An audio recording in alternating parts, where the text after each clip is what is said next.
तो हम हिंदी व्याकरण पढ़ रहे थे। हिंदी व्याकरण में हमने अभी तक संज्ञा सर्वनाम के बारे में पढ़ लिया है। संज्ञा के बारे में हमने पढ़ा कि किसी व्यक्ति, वस्तु, स्थान या भाव के नाम को संज्ञा कहते हैं। जैसे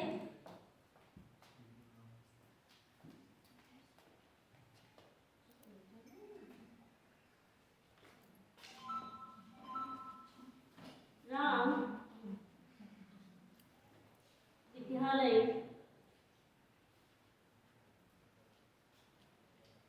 जा रहा है।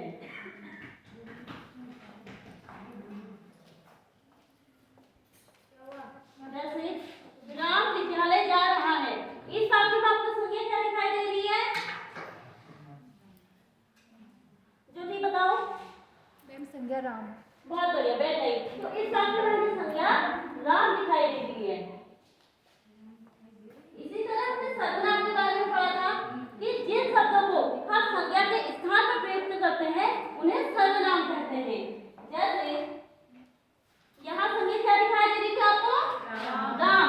तो हमने राम के स्थान पर यहाँ यदि हम वह का प्रयोग करें तो यहाँ शब्द किसका बन जाएगा? यहाँ शब्द सर्वनाम का बन जाएगा। तो पहला उदाहरण था संज्ञा का, दूसरा उदाहरण है सर्वनाम का। तो संज्ञा और सर्वनाम आप सभी को समझ में आया? ठीक है। तो संज्ञा की परिभाषा बताइए। हाँ मुन्ना आप बताइए।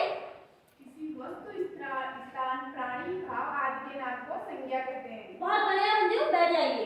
किसी व्यक्ति, वस्तु, स्थान या भाव के नाम को संज्ञा कहते हैं।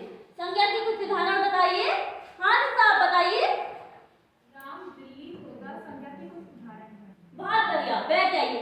राम, दिल्ली, तोता ये सभी संज्ञा के कुछ उदाहरण हैं। यदि हम ध्यान से समझिए सभी, यदि हम राम के स्थान पर वह का प्रयोग करें तो हम इसे व्याकरणिक भाषा में क्या कहेंगे? हाँ इंदु आप बताइए। यदि हम राम के स्थान पर वह का प्रयोग करें तो उसे व्याकरणिक भाषा में सर्वनाम कहेंगे। बहुत बढ़िया, बैठ जाइए। यदि हम राम के स्थान पर वह का प्रयोग करें तो हम इसे व्याकरणिक भाषा में क्या कहेंगे? व्याकरणिक भाषा में हम इसे सर्वनाम कहेंगे। सर्वनाम की परिभाषा बताइए। हाँ प्रीति आप बताइए। संज्ञा के स्थान पर प्रयुक्त होने वाले शब्दों को सर्वनाम कहते हैं। बहुत बढ़िया, बैठ जाइए। जो शब्द संज्ञा के स्थान पर प्रयोग किए जाते हैं उन्हें सर्वनाम कहा जाता है। अब यहाँ पर मैं आपको एक वाक्य दे रही हूँ।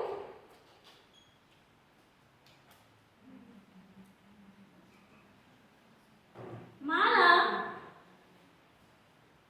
एक सुंदर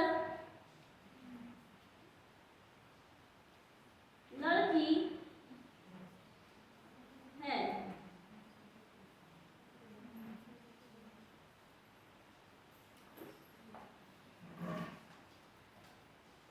माला एक सुंदर लड़की है। ये वाक्य आप सबको दिख रहा है? तो इस वाक्य में जो शब्द माला के गुण को बताता है उसे चुनिए। हाँ देखिए, आप बताइए। इस वाक्य में सुंदर शब्द माला के गुणों को बताता है। बहुत बढ़िया, बैठ जाइए। इस वाक्य में जो एक माला शब्द है ना, ये माला के गुण को बता रहा है। तो गुण शब्द को हम व्याकरणिक भाषा में क्या कहेंगे? गुण शब्द को व्याकरणिक भाषा में हम विशेषण कहेंगे। तो आज हम हिंदी व्याकरण के अंतर्गत विशेषण के बारे में जानेंगे।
तीसरा वाक्य लिखेंगे।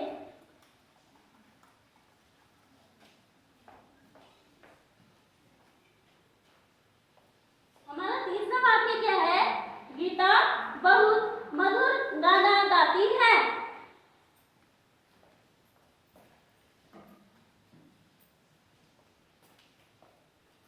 हमारा तीसरा शब्द क्या है? सभी बोलेंगे गीता गीता बहुत बहुत मधुर गाना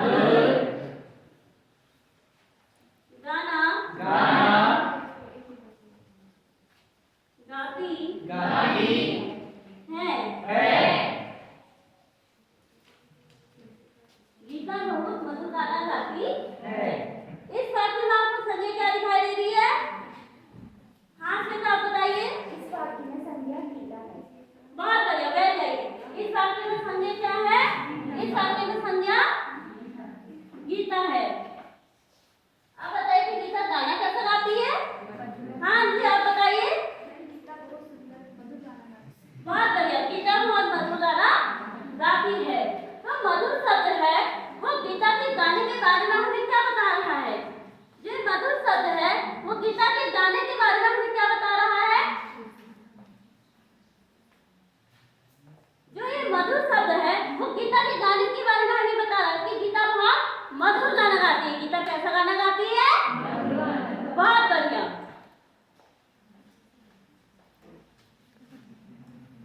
इसी तरह हमारा चौथा वर्ड है,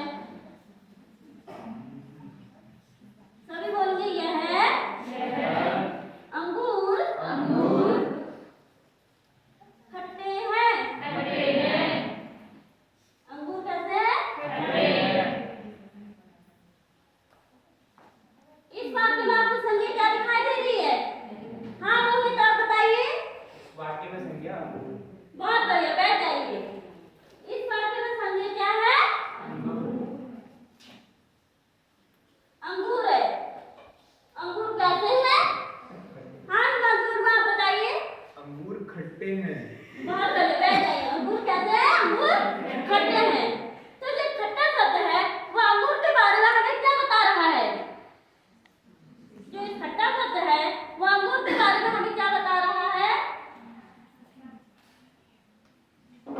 जो ये खट्टा शब्द है वो अंगूर की हमें कुछ विशेषता बता रहा है कि अंगूर कैसे हैं? अंगूर खट्टे हैं।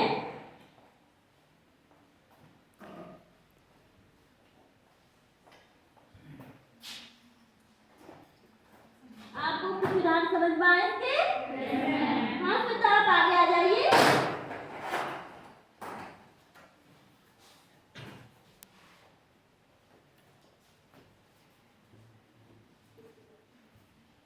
आपको इस स्वेटर के हाथ में क्या दिखाई दे रहा है? सेब। तो स्वेटर आप बता सकते हैं कि सेब कैसा है? ये सेब गोल है और लाल है। लाल है। अगर आप इसे खाएंगे तो आपके सेब कैसा लगेगा? मीठा। मीठा। बहुत बढ़िया, बैठ जाइए। तो श्वेता ने हमें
इस वाक्य में हमें जिसकी विशेषता मिली वो क्या मिला? लंबा। यानी कि पहला उदाहरण हमारा हो गया लंबा, दूसरा है लाल, तीसरा है मधुर, चौथा है अंगूर। इसी तरह हमने सिर्फ सेब की प्रतिक्रिया देखी तो ये इससे हमें बताया कि सेब कैसा है? लाल है, गोल है और मीठा है। यानी इसलिए हमें सेब की विशेषता बता दी। इसके बारे में मैंने 2 घर बनाए और प्रीति को बुलाया तो प्रीति ने हमें बता दिया कि ये घर कैसे है, ये 2 घर है। तो प्रीति ने हमें घर की विशेषता को बता दिया है। इसी तरह हम घर के कई और उदाहरण भी देख सकते हैं। आप अपने जिसे आप कॉपी में उतारे इस सारे को, तो हमने अभी बहुत सारे उदाहरण देखे, जैसे सड़क लंबी है, गीता बहुत मधुर गाना गाती है, अंगूर खट्टे हैं। इस तरह हमने बहुत सारे उदाहरण देख लिए हैं। लेकिन क्या विशेषण के इतने ही उदाहरण होते हैं? तो विशेषण के और बहुत सारे उदाहरण होते हैं।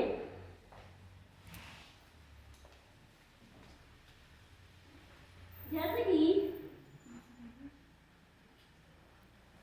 आप सभी बोलते जाएंगे, जैसे कि छोटा, बड़ा, काला, गोरा,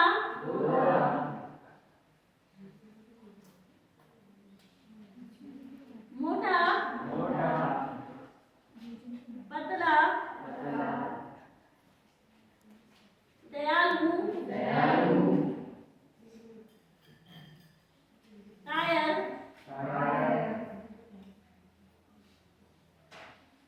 ऐसे और भी हमें बहुत सारा उदाहरण मिल जाएंगे। प्रभा, आप ध्यान से पढ़ सकते हैं उदाहरण को, पढ़िए जोर से।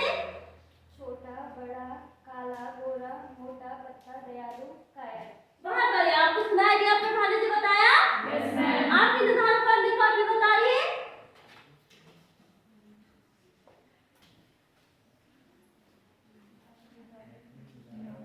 तो इस तरह हम प्रभा बैठ गई, तो इस तरह हमने बहुत सारे उदाहरण भी देखे। तो आपको इससे पता चल गया होगा कि विशेषण क्या होता है।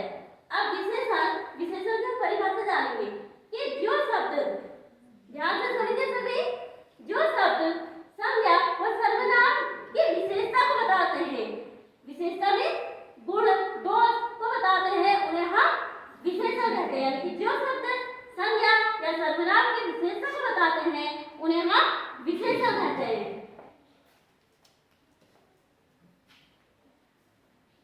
आप सभी लिखते रहेंगे विशेषण की परिभाषा। परिभाषा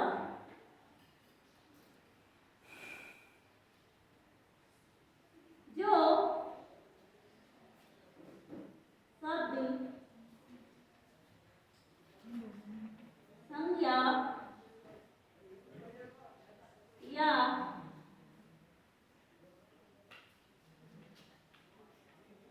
सर्वनाम की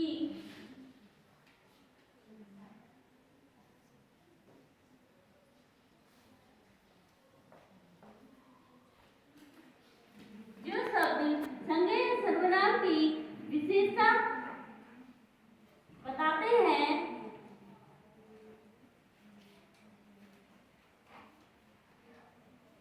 उन्हें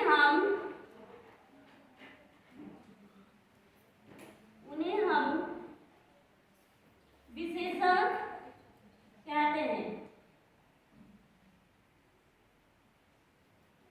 उन्हें हम विशेषण कहते हैं।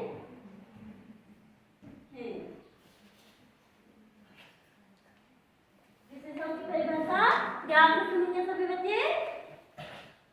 जो शब्द संज्ञा या सर्वनाम की विशेषता बताते हैं उन्हें हम विशेषण कहते हैं।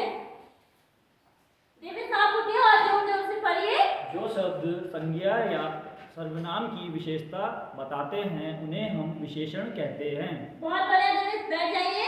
सभी को सुनाई दिया? Yes ma'am. सभी विद्यार्थी विशेषण की परिभाषा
बालक संज्ञा हो गया। नियंत्रण। और जो शैतान है उसकी विशेषता की बालक शैतान है। बहुत खूब। अंतिम शब्द कौन सा है? और तोता संज्ञा है और हरा होना उसकी विशेषता बता रहा है। शाबाश मंजू। मंजू के लिए सभी तालियां बजाएंगे। मंजू आप अपने साथ जोड़ दीजिए। तो देखा मंजू को आ गया ना समझ में, तो आपको भी आ गया होगा। विशेषता क्या होता है? यानी जो संज्ञा या सर्वनाम की विशेषता को बताता है उसे क्या कहते हैं? विशेषण कहते हैं। आप इसे भी बता लीजिए। तो विशेषण तो समझ में आ गया होगा ना?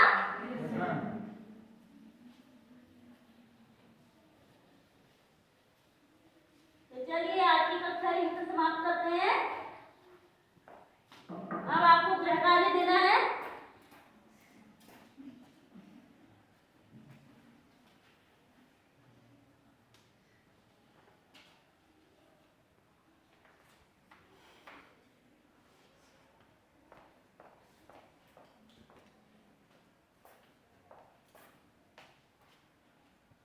तो आपका गृह कार्य है विशेषण किसे कहते हैं, उदाहरण सहित स्पष्ट कीजिए। आपको विशेषण के बारे में लिख के लाना है, उसकी परिभाषा लिख के लानी है और उसके कई उदाहरण लिख के लाने हैं।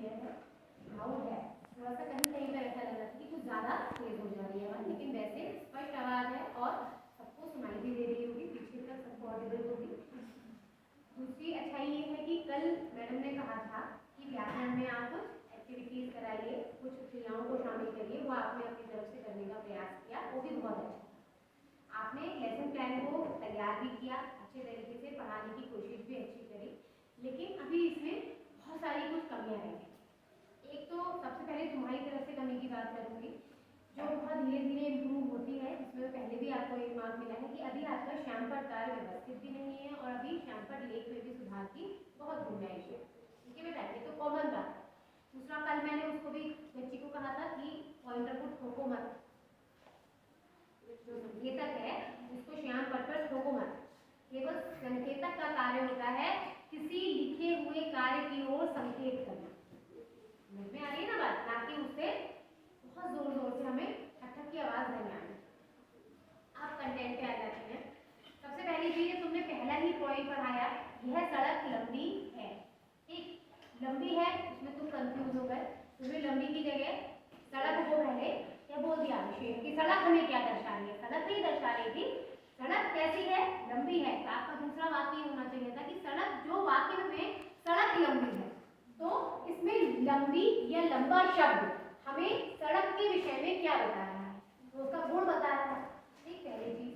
उसके बाद दूसरे वाक्य में लता ने गलत बोला, आपने ध्यान से नहीं सुना, आपने उसे शाबाश करा, बैठाया, आपको अपनी गलती रियलाइज हुई क्योंकि बच्चे आपस में सुबुगाहट करने लगे और आपको जिस वजह से अपनी गलती समझ में आई, आपने उसे इम्प्रूव करने की कोशिश की, लेकिन वो नहीं होना चाहिए। सबसे पहला काम आपका ये है कि जो बच्चा आपको जवाब दे रहा है उसके रिस्पॉन्स को आप ध्यानपूर्वक सुनिए। ठीक, पहले उसमें आपने जब शुरुआत करी थी तो आपने कहा राम दिखाई दे रही, क्या में राम क्या दिखाई दे रही है, राम क्या है। जब दे रही और रहे में कंफ्यूजन हो जाए, रही रहा में, तो आप सीधा शब्द पूछिए ना कि राम इस वाक्य में क्या है या किस रूप में है। तो राम इस वाक्य में संज्ञा के रूप में है। फिर आपने कहा किसी नाम के स्थान पर, अगर वहां पर आप कहते हैं कि यदि मैं राम के स्थान पर वह शब्द का प्रयोग करती हूँ तो वह यहाँ पर व्याकरणिक भाषा में क्या है। ठीक है ना। एक चीज, चार्ट तुमने बहुत अच्छा बनाया, लेकिन उस चार्ट को तुम्हें जैसे स्पष्ट करना चाहिए था, उस चार्ट का प्रयोग जनरलाइजेशन में, सामान्यीकरण में जहाँ करना चाहिए था, वहां आप उसका प्रयोग उतने प्रभावी तौर पर नहीं कर पाए। जबकि आपने मेहनत से चार्ट बनाया, अच्छा भी बनाया, लेकिन आप उसका प्रयोग अच्छा नहीं कर। ठीक है ना। कभी भी आपको ये नहीं कहा गया कि आप ग्रुप रिस्पॉन्स लीजिए, नहीं लेना चाहिए। सामूहिक अनुक्रिया गलतियां नहीं की जाती। आप एक एक बच्चे से कराइए, सामूहिक अनुक्रिया मत लीजिए।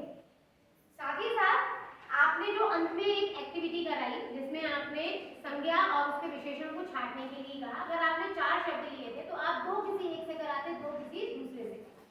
आप केवल अगर मंजू ने करा तो मंजू के आधार पर आप सब बच्चों को सामान्यकरण नहीं कर सकते कि देखा बेटा जैसे मंजू को समझ में आ गया वैसे ही आपको भी। ठीक है, आप अगर 30-40 बच्चे बैठे हैं सबसे नहीं करा सकते, लेकिन कम से कम 2-4 से तो आप करा सकते। ठीक बेटा। इसके अलावा क्रियाओं के लिए आपने एप्पल का प्रयोग करा, बाद में आपने एक घर का बनाया। बहुत चीजें हैं ना हमारे पास क्लासरूम में, बलून्स टंगे हैं, गुब्बारे हैं ना। आपको श्याम पट्ट के ऊपर ये क्या नजर आ रहे हैं? गुब्बारे नजर आ रहे हैं। गुब्बारे किस किस रंग के आपको नजर आ रहे हैं? गुब्बारे हमें सफेद, पीले और काले नजर आ रहे हैं। तो ये जो गुब्बारे हैं ये विभिन्न रंगों के हैं। तो ये जो विभिन्न रंग हैं ये हमें विशेष तौर पर अलग अलग गुब्बारों के विषय में क्या बता रहे हैं? ये उनके गुण को बता रहे हैं, इसलिए इसको भी हम क्या कहेंगे? उनकी विशेषता कहेंगे। इसके अलावा बहुत चीजें हैं, आपके सामने श्याम पट्ट है, इतनी चीजें लगी हैं कि आपको किसी भी उदाहरण को स्पष्ट करने के लिए जितनी चीजें आपके आसपास दिखाई दे रही हैं आप किसी से भी उसका स्पष्टीकरण कर सकते हैं। फिर आपने बाद में आगे चलते हैं, इंग्लिश का यूज बिल्कुल मत करिए। हिंदी की क्लास में आपको पहले भी कहा गया है, एक ही शब्द आपने कहा लेकिन करा, है ना। बाकी आप हर बार बच्चे से कहते हो श्याम पर कार्य को उतारें, एक तरफ आप मिटाना शुरू करते हो, दूसरी तरफ आप निर्देश देते हो कि इस कार्य को आप उतारें। ऐसा नहीं हो सकता ना, या तो आप उसे 2 मिनट का टाइम दीजिए ना उतारने के लिए। आप गए, आपको समझ आया, हाँ आप इस काम को उतारिए, आप बोलते भी जा रहे हैं और उसको मिटाते भी जा रहे हैं, तो कैसे होगा भाई? बच्चा कब लिखेगा, है ना। और बाकी श्याम पट्ट कार्य में आपको भी पता है कि आपको भी बहुत व्यवस्थित रूप से आपको काम को करना है। इसमें कुछ और क्रियाएं भी हम जोड़ सकते थे, लेकिन ठीक है आपने अपनी तरफ से आज जितनी जोड़ने का प्रयास किया। लेकिन एक बात हर बच्चा ध्यान रखे, कम से कम किसी भी विषय में आपके पास कक्षा में ही ऐसी बहुत सी चीजें मौजूद होती हैं जिनको आप अपने उदाहरणों के लिए प्रयोग कर सकते हैं। हर समय जरूरी नहीं होता कि हमें हर चीज लेकर ही आनी। आपने बताया बाद में कि अलग अलग होते हैं, आपने उदाहरण दिए, वहीं पर आप इसको ऐसे भी स्पष्ट कर सकते थे कि भाई विशेषण जो होते हैं वो अलग अलग रूपों में प्रयोग किए जाते हैं, या आपने हर एक में एक से प्रश्न पूछे, लेकिन आपने किसी भी वाक्य के अंत में किसी भी उदाहरण के अंत में ये नहीं कहा कि क्योंकि सड़क लंबी है, वाक्य में लंबी शब्द सड़क की गुण या उसकी विशेषता बता रहा है, इसलिए लंबी विशेषण के रूप में प्रयोग किया जाता है। अंत में आपने जब लिखा उस समय भी आपको उसे समझाना चाहिए था कि किसी भी वाक्य में अगर किसी भी चीज को उसके गुण, उसकी विशेषता या उसको जिसे वो औरों से भिन्न बनाता है वह शब्द उसकी विशेषता या विशेषण कहलाता है। तो ये चीजें हैं, अभी इसमें काफी कुछ सुधार की हमें क्या है गुंजाइश है, जिसे हम अगली बार और मैडम आपके टीचिंग में 2 बहुत अच्छी बात थी। एक तो आप कॉन्फिडेंट हैं और दूसरा कि आपने कंटेंट अच्छे से तैयार किया है। ठीक, ये 2 बहुत पॉजिटिव है और किसी भी टीचिंग के लिए इसको बहुत अच्छा रिमार्क मानेंगे। अब इम्प्रूवमेंट की जहाँ जहाँ गुंजाइश है मैम ने आपको डिटेल में बता दिया है, फिर भी जो मैम ने पहला पॉइंट कहा स्त्रीलिंग पुल्लिंग का ध्यान रखिए बोलते समय। उसके बाद जो एक्टिविटीज़ आपने ब्लैक बोर्ड पे करवाई हैं, थोड़ी सी एक्टिविटी आप चार्ट पे भी ला सकते थे, मतलब चार्ट का आप अच्छा इस्तेमाल कर सकते थे, उसको मैम आपको और बाद में डिटेल में बताएंगी। ये चार्ट पेपर पे बाय चांस मेरी सेकंड जो मेरा सब्जेक्ट था वो टीचिंग ऑफ हिंदी थी और मैंने ही अपने फाइनल टीचिंग में विशेषण पढ़ाया था, तो मुझे वो दिन भी याद है कि मैंने मतलब लैंडस्केप में मैंने चार्ट पे ही फिलअप्स के फॉर्म में 5 आगे और 5 पीछे वाक्य लिखे थे और जो फिलअप्स होंगे उनको मैंने कटिंग्स में लिख लिए थे और मैंने 1-2 बच्चे को बुलाया था और आप पढ़ाने के बाद विशेषण को चुन के वहाँ पेस्ट करना था, डबल साइड टेप लगा था वहाँ पेस्ट कर सकते थे। तो कुछ एक एक्टिविटी आप ऐसे भी कर सकते हैं, वैसे आपने अच्छी एक्टिविटी दिखाने की कोशिश की है। ठीक है, ब्लैक बोर्ड पे राइटिंग इम्प्रूव करने की ज़रूरत है और जहाँ तक रही आपकी वॉइस की बात, तो मुझे ऐसा लगता है कि बहुत सॉफ्टली पढ़ाने की ज़रूरत है आपको। बहुत ज़्यादा हार्श हो रहा है, पिंचिंग हो रहा है, तो बच्चा बहुत इरिटेट हो जाएगा। मैंने कल भी यही बात कही है कि सुबह से शाम तक बैठ के टीचर को सुनना है तो बहुत कर्कश आवाज़ में नहीं बर्दाश्त कर सकता, उसे रोज ही कॉम्बी फिल्म खाना पड़ जाएगा, है ना। तो थोड़ी सी अपने वॉइस में सॉफ्टनेस भी लाने की ज़रूरत है। पिच हाई है, बहुत अच्छा है, लेकिन सॉफ्टली बोलिए उस चीज़ को, है ना, प्यार से भी पढ़ा सकते हैं हम। तो बाकी टीचिंग आपकी अच्छी है, कुछ पॉइंट्स मैम भी बताएंगे। सबसे अच्छी बात ये बेटा मैम ने बताया कि कॉन्फिडेंस बहुत अच्छा है, कमांड थी अपने सब्जेक्ट के ऊपर। बस वो ये कि उदाहरण आपके पास बहुत सारे यहीं पे थे, टेबल से लेकर ब्लैक बोर्ड से, अपने से लेकर ऊपर नीचे सब जगह हमारे पास एग्जाम्पल है, लेकिन आपने किसी का यूज नहीं किया, ठीक है ना। और एक चीज़ मुझे दिखी, आपने जब बच्चे को बुलाया तो आपने वहाँ पे कहा क्या आप इसको लिख सकते हो, कहो उससे कि लिखेंगे। उसके बाद अगर नहीं लिख पाए इसका मतलब उसके समझ में नहीं आया। छोटा बच्चा 6 क्लास का बच्चा वो कह देगा मैं नहीं लिख रहा हूँ मैम, है ना, तुरंत आंसर देगा मैं नहीं लिख रहा हूँ, क्योंकि 5th क्लास में ना वो बहुत छोटे होते हैं, जिससे 6 में बहुत छोटे, तुरंत कह रहे हैं मैं नहीं लिख रहा हूँ, ठीक है ना। तो वो चीज़ आपको कहना है कि आप इसको लिखो। अब जो आप पॉइंट जैसे आप बहुत तेज से पढ़ रहे, मैम ने भी बताया, बच्चा क्या डर जाता है कभी, मैम को गुस्सा तो नहीं आता कि तेज जैसे मैं उस पॉइंटर को पार लगा रही है, आवाज़ आ रही है, तो बहुत बहुत छोटी क्लास है, 6 क्लास बहुत छोटी होती है ना। तो इन चीज़ों का ध्यान, बाकी जो भी इम्प्रूव करना है मैम ने आपको बताया कि टीचिंग में इम्प्रूव करना है, ठीक है ना। जैसे टीचिंग अच्छी थी, कॉन्फिडेंस बहुत अच्छा